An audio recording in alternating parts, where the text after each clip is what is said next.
J'ai besoin qu'on me dise la vérité, je sais que vous le faites. La première fois, c'était comme ça.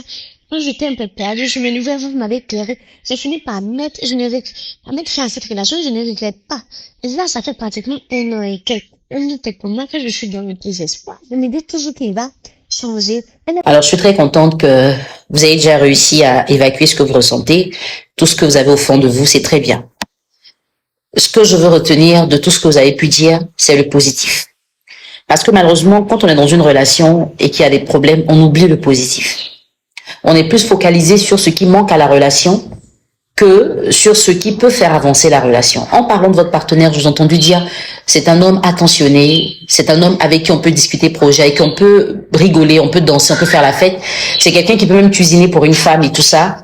Et vous avez parlé de ses qualités, mais vous êtes appesanti sur un seul défaut. Enfin, celui qui vous dérange, ce dont on parle aujourd'hui, c'est sur ça que vous vous êtes appesanti en vous disant, je ne sais pas pourquoi ça se fait comme ça. Vous savez, quand un homme a manifesté autant de qualités, si aujourd'hui il y a un revirement de situation, ça veut dire qu'il y a eu une situation.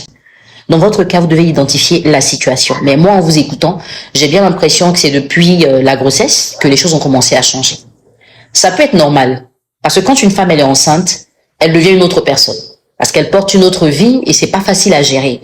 Il y a des hommes qui se sentent très délaissés dans cette période-là. Ils se sentent négligés et par manque de communication et par peur même d'être jugés, il y en a qui se disent, si je vais me plaindre à elle, elle va trouver que je ne prends pas son parti, elle va trouver que je ne suis pas, je suis égoïste, je ne pense pas à elle, je pense qu'à mon plaisir et tout, et ils préfèrent se taire. Et s'il ne se tait pas qu'il parle à la mauvaise personne, il va faire les mauvais choix.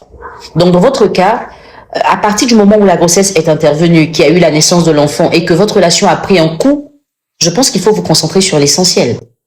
Il ne faut pas chercher à savoir avec qui il parle quand il ne parle pas avec moi. Mais il faut plutôt vous dire comment je fais pour qu'on retrouve notre équilibre.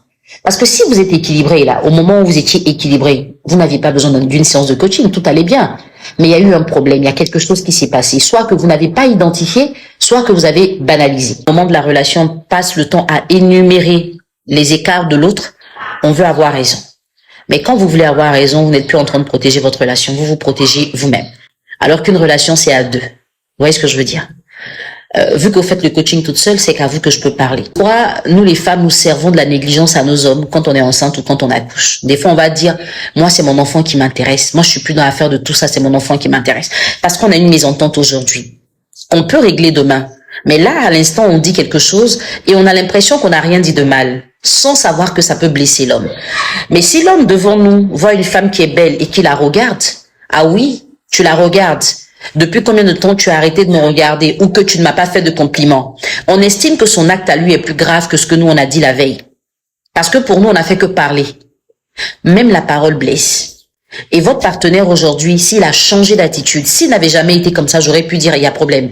Mais s'il a changé, il y a forcément quelque chose qui l'a fait changer. Donc sur quoi vous devez vous concentrer? Je vais vous inviter à faire une analyse assez simple de votre relation. Identifiez précisément la période à laquelle vous avez vu que son comportement a changé et identifiez ce qui s'est passé avant cette période. Tous les petits détails peuvent être importants.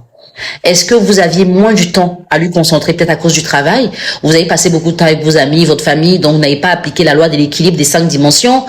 Est-ce que vous remarquez par exemple qu'il y a eu une succession de petits problèmes et ce qui a fait qu'il a changé? Vous allez forcément savoir parce que c'est votre relation. Si vous identifiez la période et les petites raisons avant cette période-là, vous êtes déjà sur une bonne piste. Parce qu'au stade où vous êtes aujourd'hui, vous n'êtes pas capable de discuter sans que ça devienne une dispute.